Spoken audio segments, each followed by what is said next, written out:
So we're here. We're are. at the end of the journey of the Mellon Grant, this Commons for Justice grant that started in 2020. And we're now wrapping it up in 2025. This 5-year project has all been about understanding community vulnerability in this spine of distress.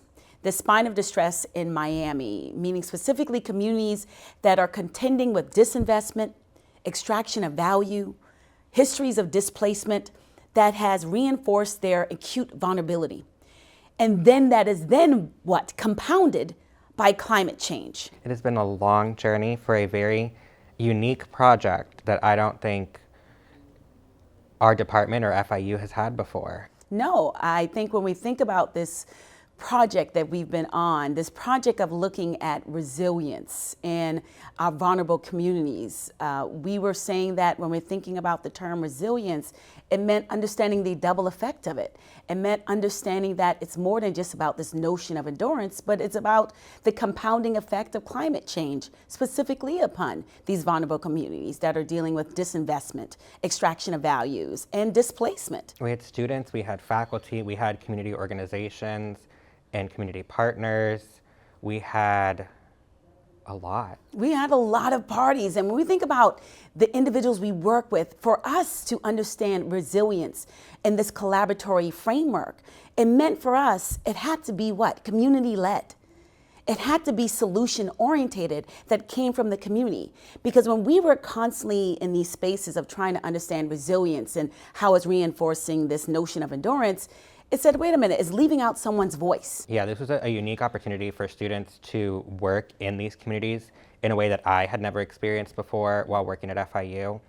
It really let them be on the ground with the community, interviewing people, and really doing the research themselves alongside faculty who are also doing research. And what I really appreciated about this project was it wasn't just data points, which does tend to happen a lot. And when we think about our outcomes and how we went about our components on it, you know, you alluded to the fact that this was not just a framework on just research, but it really brought a lot of that arts and humanities and social sciences in. It was intertwining this thing to illustrate a multidisciplinary approach, a community-led approach.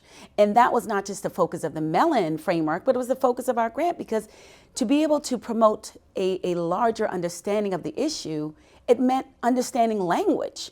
And for us, language was more than just the dialogue, verbal dialogue, but it was the language that is being conveyed on understanding climate change and how to be able to promote endurance was through art exhibits. Yeah, it's definitely different. And this was one of the times where we asked the communities how they defined resilience. Many times resilience is defined by scientists and culture and news as just persevering, and even how these communities define disaster and what they consider a disaster, where most people would think like, oh, it's sea level rise and it's heat increase. For them, it was, I don't have insurance on my house. So it was really combining that with the scientific research and then showcasing it in a unique way through arts and humanities, through art exhibitions, podcasts, documentaries, that really made this a one-of-a-kind project and really, I think, impacted people more.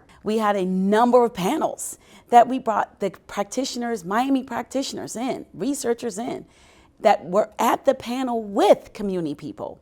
Not separation of panels, but together at a panel, talking about these issues in an intentional way, because we were always about the collaboratory approach. They kept telling us, people are coming in our community, they're being interviewed, they're getting knowledge is being taken from our spaces by researchers from these universities, but we don't know where it is. So we said, wait a minute, we need to have a website. But not only do we need to have a website, but we need to also put it in a digital archive at FIU Library. Yeah. And that'll live in perpetuity. That all these artifacts, all these materials are there for the community to access 20 years from now, 15 years from now, 50 years from now. We brought the individuals in the community together where before they were siloed off.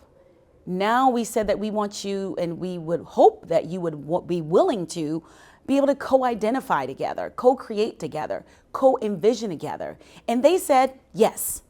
And that resulted into us having not just those outputs we discussed already, but also we engaged in those solution sessions that was, led by a trained facilitator. We were saying we can't do it. We need someone in that was going to have an unbiased opinion, that was going to guide the discussion in a way to move communities away from a siloed approach. And one more thing when we think about this grant is that this grant has been a local to global grant.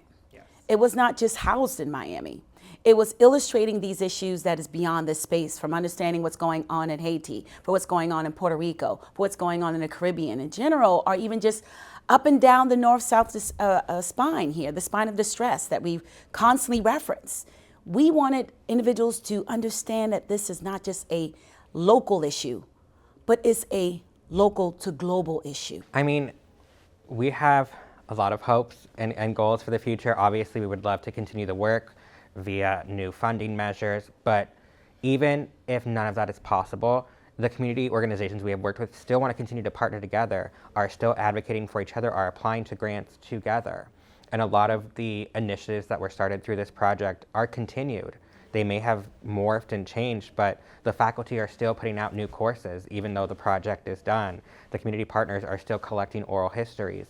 They're still doing documentaries.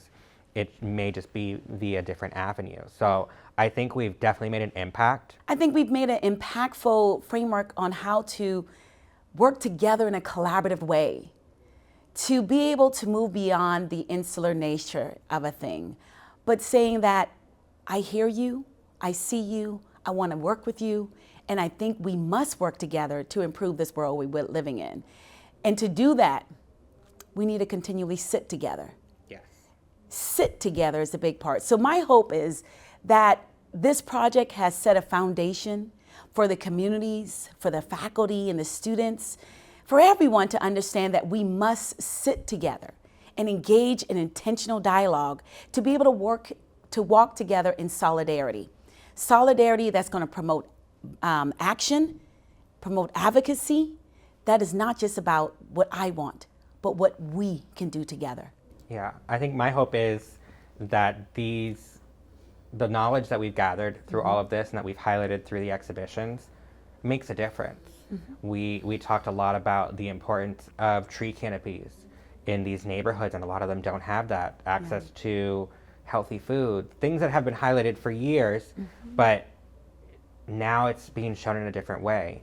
Now it's being shown via documentaries and art exhibitions, and kind of creating these conversations and highlighting the importance of these things through different avenues. So I'm hoping that that will make an impact and create change for the future. And if I could add on just one last hope, my hope is that we can stop hoping and people can actually start engaging with each other.